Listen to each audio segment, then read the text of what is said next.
ونعمل مظلة لكل الجميع بفرص متساوية متكافئة، ما في حجر. حتى الحركات المسلحة نحن نرحب بها في القاعات، في إننا ندير حوار نخرج السودان من هذه الوهدة ومن هذه المطب الحادث الآن. فلذلك يا إخوتي إحنا يعني الكلام ده نوجهه لكل قطاعات الشعب. إحنا حماة لمطالبهم، إحنا حماة لتحقيق ما يريدونه، ولكن ذلك بالتوافق وبالإجماع اللي بيحصل من الكيانات السياسية الموجودة المنظمة للعمل السياسي.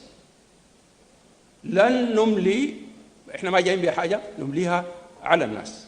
فلذلك تأكدوا أن المجلس العسكري دي مهمته الأساسية في أننا نحفظ للسودان ظروف ومناخ ندير فيه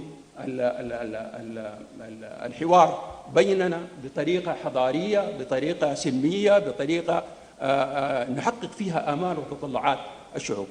السودان يا جماعة زاخر، السودان عنده فرص، السودان موجود، السودان قامة، السودان فلذلك إحنا حراس لهذه الآمال وهذه الأحلام.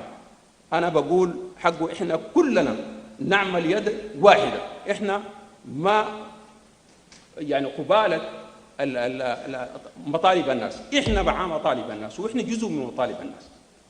فلذلك لابد أن نتواطى على طريقة حضارية في أن ندير حوار.